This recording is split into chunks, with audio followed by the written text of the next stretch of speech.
저희가 이 포럼을 계획하게 된 계기는요, 사실 버겐 카운티 한인 혐오 발언, 증오 발언 사건입니다. 그 LA 폭동 1999년도에 있던 4.29 LA 폭동을 계기로 한인들의 정치적 신장의 각성의 계기가 되었다면, 우리가 인종차별이 멀리 있었는지 알았는데 이게 바로 내 문제고 우리 자식들이 다니는 학교의 문제고 우리 동네에서 일어나는 문제라고 생각이 된 거는 버겐 카운티 한인 혐오 발언 사건입니다. 그때 그 시민참여센터하고 여러 한인 단체들이 많이 도와주셔서 결국 결론적으로는 상당히 우리가 원하는 것을 많이 얻게 되었습니다만, 그 과정이 그렇게 만만치가 않았어요. 잠깐만 소개를 해드리면, 처음에 9월 달에 일어난 사건인데 거의 11월 달이 되도록 학교에서는 특별한 조치를 취하지 않았죠. 그리고 처음에 학교에서는 그 일은 아시겠지만 스페니쉬를 가르치는 클래스에서, 그것도 학교 첫날에 아이들한테 너 백그라운드가 뭐냐고 물어보고 중국에 일본에 다 있었는데 유독 한국 학생 6명에 대해서 내가 한국 사람입니다라고 얘기를 했을 때 I hate Koreans. 거기에 중요한 거는 또 복수로 붙였어요. 그러니까 그 학생에 대한 것뿐만 아니라 우리 모두에 대한 인종혐오 또는 인종증오 발언이었던 것이죠. 그런데 이거를 해결하는 방식이 학교에서 오케이, 그러면 이 선생이 잘못했으니까 12학년에서 11학년으로 내려줄게. 그리고 또 바라는 게 뭐야? 라고 학생들한테 물어봤을 때, 학생들보다 우리 정말 슬픈 사실은 그 학생들의 부모님들 중에 상당히 다수께서, 다는 아니었어요, 이거 학교 밖에서 얘기하지 마. 너 지금 12학년이고 이게 AP 클래스였다고 하더라고요. 이 선생님한테 레커멘데이션 받아야 되고, 그리고 이것이 나가서 학교 이름이 안 좋아지면 그러면 대학교에서도 네가 입학 원서 넣었을 때 불리하다라는 이유로 오히려 아이들을 설득시키면서 쉬쉬하라라고 하는 말씀들을 부모님들이 하셨어요. 그러니까 한인 커뮤니티가 이 사건이 알려지지 않았다면 그 상태에서 아마 문제 해결된 걸로 넘어갔을 거예요. 다행히 한인 커뮤니티가 이 문제에 대해서 적극적으로 제기를 했고, 우리가 4가지 요구사항을 얘기를 했죠. 일단 선생을 학교에서 파면을 시킬 것, 그 다음에 학교에서 도대체 5개월, 6개월 동안 어떤 식으로 이러한 인종혐오 발언에 대해서 대처를 하고 어떤 프로시저를 통해서 조치를 취했는지에 대해서 밝혀라. 그 전에 안 밝혔다가 마지막에 마지못해서 밝혔고요. 그 다음에 이것에 대해서 공식 사과를 해라. 공식 사과를 저희가 받아냈고요. 마지막으로 이것에 대해서 한인 커뮤니티와 학교와 버겐 카운티 3자가 동시에 다이버시티 트레이닝 그리고 센시티브 트레이닝, 인종차별에 대해서 우리가 교육을 하자라고 하는 프로그램을 하기로까지 지금 얘기가 됐었습니다. 그걸 느끼면서 우리가 청문회를 했을 때 어떤 한 학부형이 이런 발언을 했을 때 제가 정말 저도 마음이 찔렸어요. 일단 학교를 블레임하기보다 나는 내 자신이 반성을 하게 됐다. 이런 일을 내가 당했을 때, 그리고 우리 애들이 당했을 때 어떻게 대처를 해야 되는지 내가 우리 애들한테 한 번도 가르쳐 준 적이 없다. 심지어 대화를 한 적이 없다. 앞으로는 나부터 반성하고 나부터 고쳐나가야 되겠다는 말씀을 하셨고요. 두 번째 저희가 생각했던 것은, 우리가 피해자이기만 한가? 우리는 다른 사람을 인종차별하진 않는가?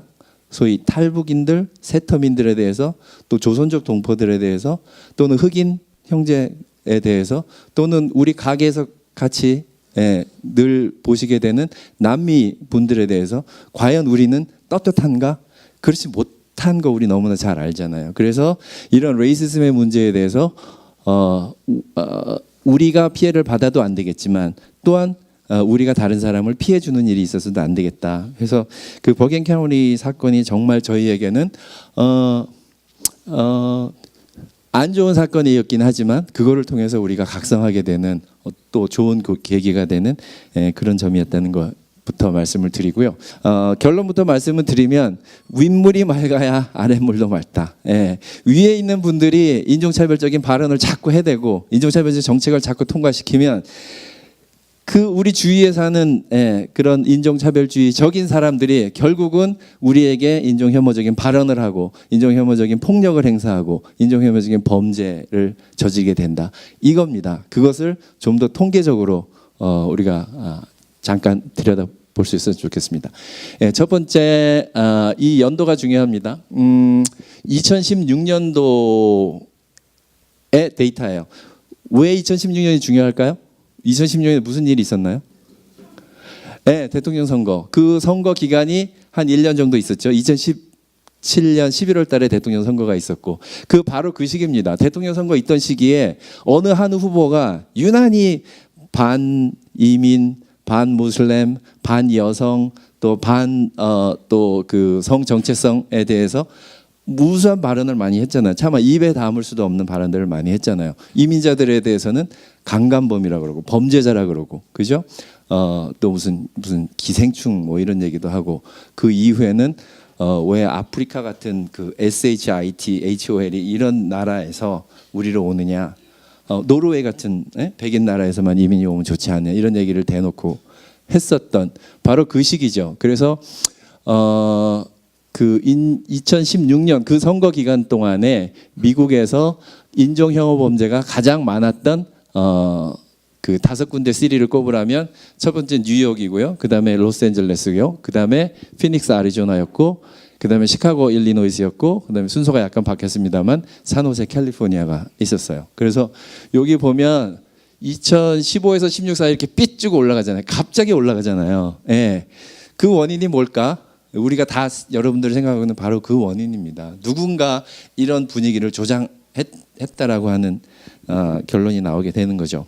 그다음에 이거 역시 2015년도에 대비해서 2016년도에 주별 증오범죄 증가율입니다. 여기서 이제 우리가 사는 동네에 몇 군데만 짚어볼게요. 그래서 뉴욕이 무려 20%가 증가를 했습니다. 그리고 캘리포니아에서 11%가 증가를 했고요. 빅시리 중에서 아까는 2015에서 16이고요. 요거는 2016에서 대비해서 2017년도에 인종혐오 범죄가 증가한 게 세 번째, 뉴욕시리에서 28% 증가하게 되고요. 수도인 워싱턴 DC에서 22% 증가했고요. 한인들이 가장 많이 사는 로스앤젤레스 캘리포니아에서도 13%가 증가했고요. 그다음에 그 증오 사건의 모티베이션, 이유 동기 이게 굉장히 중요하다고 생각이 되는데요. 전에는 흑인들이 가장 많이 차별을 받았죠. 근데 이 시기에는 유독 엔타이 이미그런 그 증오 범죄가 가장 많았습니다. 이거 이제 주목해야 될 부분이라고 생각되고요. 우리를 긴장시키는 이런 부분이죠. 그래서 전체 건수 중에 반이민 관계 증오 범죄가 280건으로 가장 많았고 그 다음에 흑인들에 대한 혐오 범죄가 187건 그 다음에 안티 무슬림에 대해서 49건 이런 식으로 나가게 됩니다. 그 다음에 증오 사건이 발생하는 장소 해서 공공장소에서 206건 그 다음에 K-12는 초등학교에서 고등학교까지 얘기합니다. 아이들 학교에서 183건이 발생했고요. 그 다음에 직장에서 162건, 대학에서 140건. 저는 이 중에서 고등학교와 대학교에 이런 그 증오 사건이 많이 발생한다는 거에 굉장히 주목하는데요.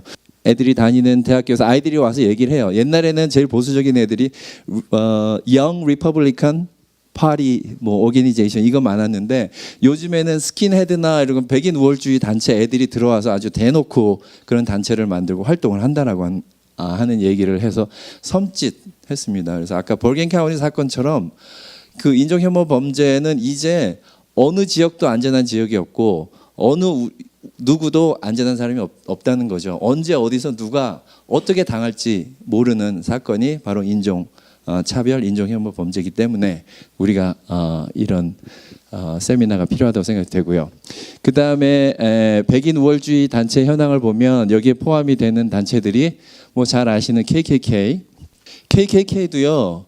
60년대만 하더라도 자기 스스로 좀 자기 얼굴을 내놓지 않으려고 그랬죠. 그래서 이렇게 삼각건으로 이렇게 하얗게 눈만 나오는 그런 걸 쓰고 다녔는데 지난번에 샬롯빌에서 그 사람 한 분이 돌아가셨잖아요. 그 인종차별 증오 범죄로 그때 나온 백인 우월자들은 두 번 쓴 사람이 없었어요.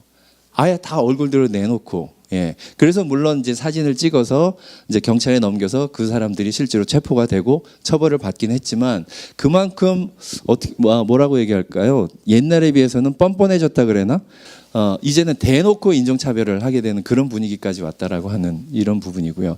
그래서 그 KKK, 네오나치, 스킨헤드 또 뭐 기독교 이름을 붙였지만 크리스천 아이덴티티라고 이런 사람들이 전국에 다 통계를 내니까 917개 단체예요. 이 점을 다 세보시면 그중에 뉴욕에 48개 단체가 있고요. 뉴저지에는 17개 단체가 있고요.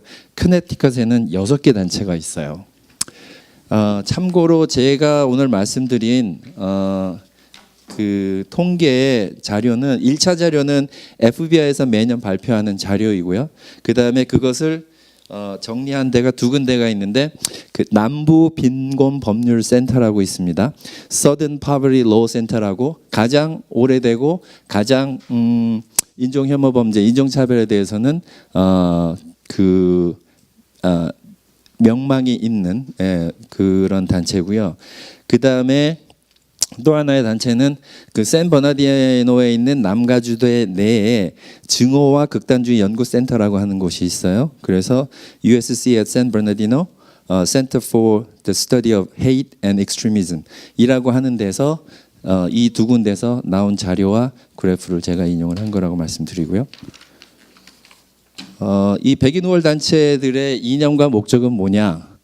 이 사람들의 이념과 그 다음에 지금 진행되고 있는 어떤 그 반이민 행정명령과 이렇게 비교를 하시면서 한번 좀 들어보시면 기가 막힙니다. 첫 번째, 당연히 백인 우월주의는 백일만이 우월하고 백인만이 지배한 나라 만들어야 된다는 이념이고요. 두 번째, 합법과 불법 모두를 포함한 비백인 이민, non-white immigrants를 중단하는 것이 급선무다. urgent priority다. 이렇게 아예 공식적인 강령으로 나와 있습니다. 여기서 중요한 것은 합법과 불법 모두를이에요. 처음에 머슬림 밴 나오고 그 다음에 서류 미비자 추방한다고 할 때 많은 한인분들이 나름 진보적이라고 생각하는 분들도 그 사람들 법을 어겼으니까 쫓아내야지. 그리고 머슬림들 뭐 테러 일으킬 줄 모르니까 당연히 입국을 금지시켜야지 했는데 그때 우리가 주장했던 게 이것은 시작일 뿐이고 이런 식으로 그 이민자들을 잠재적 테러리스트 또는 잠재적 범죄자로 프레임을 함으로 해서 결국은 유학생, 합법 취업자 그리고 영주권 시민권자에게까지 갈 거다.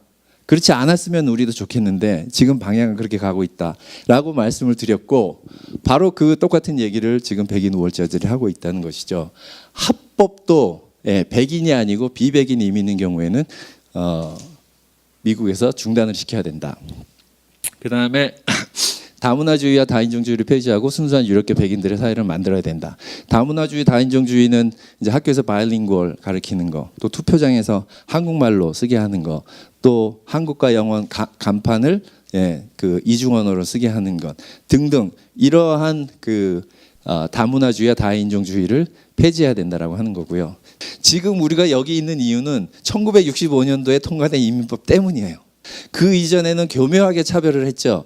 미국에 들어와 있는 국가별, 인종별에 대비해서 프로포셔널하게 이민을 받자. 뭐 겉으로 그럴듯하게 들리고 뭔가 객관적인 기준이 있는 것을 드리지만 그 당시에 99% 유럽계 그것도 서유럽계 백인들만 들어와 있었다는 거죠. 그러면 뭐 아시아나 아프리카나 남미 쪽에 유색 인종들은 받지 않겠다라고 하는 지극히 인종차별적인 정책이었는데 그게 1965년도에 바뀌죠. 왜 갑자기 바뀌었나요? 1964년도에 민권법이 통과됐기 때문에. 민권법이 통과되지 않았으면 지금 우리가 여기 와 있을 수가 없습니다. 64년도에 민권법의 통과에 직접적인 영향으로 1965년도에 린든 존슨 대통령이 요 밑에 자유의 현상 밑에서 사인을 하시죠. 그러면서 했던 말이 그 이전에 인저스티스한 이민 정책을 우리가 오늘은 정의로운 정책으로 바꿉니다라고 얘기를 했어요. 그런데 이 백인 우월자들이 지금 어떻게 하려고 합니까? 65년 체제를 그 이전으로 돌리려고 하는 것이죠. 그 전에 불의했던 체제로 다시 돌아가려고 하는 것이죠. 심지어 이 사람들은 백인들의 저출산과 이민자들의 침공이 계속되면 2050년에 미국은 제3세계처럼 가난한 나라가 되고 더 나아가 몰락하게 될 것이다. 이 얘기를 들으면서 저는 섬찟했던 게 트럼프 대통령께서 얘기를 하셨던 아프리카 홀 같은 그런 찢어지게 가난한 나라들에서 왜 자꾸 여기로 올라오느냐? 그러면 이 미국도 그런 아프리카 같은 제3세계 찢어지게 가난한 나라처럼 되는 거 아니냐? 이런 그림을 그려줬잖아요. 그게 바로 이 사람들의 논리라고 하는 거죠. 그러면 트럼프 대통령이 이거를 공부해서 이거를 이민법으로 만들어야 되겠다고 스스로 생각을 했느냐? 그건 아니고 잘 아시다시피 스티브 배넌이라고 하는 사람이 이민 정책의 기한자이고 그 사람이 그 쿠시너 사위하고 백악관 내에서 권력 다툼을 하다가 이제 물러났죠. 그렇지만 그 사람의 못지않은 백인 우월주의자 스티븐 밀러라고 하는 사람이 지금 수석 보좌관으로 들어가 있죠. 이 두 사람이 지금 나오는 머슬림밴부터 시작해서 서류 미비자 추방에서부터 궁극적으로는 합법 이민을 반으로 줄이자라고 하는 얘기까지 왔잖아요. 이 모든 기획을 이 스티븐 밀러와 스티브 배넌이라는 사람이 했는데 그 두 사람이 바로 이러한 백인 우월주의 단체 이념을 확고하게 가진 사람이고 거의 뭐 자기들의 종교나 신앙처럼 갖고 있다고 생각해도 과언이 아니고 백인 지배체제를 만든 두 가지 전략에서 하나는 주류사회 침투해서 의회를 들어가서 반이민법과 이민자들에 대한 사회보장 삭감을 하자라고 하는 게 첫 번째고요. 이 사람들이 보기에는 굉장히 성공한 전략으로 지금 진행이 되고 있는 것이고요. 두 번째 문화혁명이라고 해서 64년 민거법 이전의 체제로 돌아가야 하는데 그 교두보 플랫폼을 얼트라이트와 브레이트바트가 만든다. 근데 브레이트바트의 편집장 에리든 치프가 누굽니까? 스티브 배넌이죠. 예. 그러니까 바로 정확하게 이런 이념에 의해서 지금 이민 정책이 진행되고 있다라고 이해하시면 되고요. 그래서 제 결론은 그 트럼프 대통령께서 그 소위 Make America Great Again이 슬로건이었잖아요. 예, 그것의 속내는 결국 Make America White Again이다. 릭 타일러라고 하는 사람이 공화당 후보로 나갔을 때 이런 간판을 그 빌보드를 그 도시에다 내걸었습니다. Make America White Again이라고요. 예, 그래서 결론인데 우리가 이런 인종차별이나 반이민 정책에 대해서 반대하고 이민자들을 보호하는 일이 단순히 우리 자신만을 보호하는 일일 뿐 아니라 200년 이상 흑인들과 유색인종들이 피와 땀과 눈물로 일궈낸 민권법과 이민법을 지키는 일이자 또 미국의 민주주의와 또 헌법을 지키는 일이다.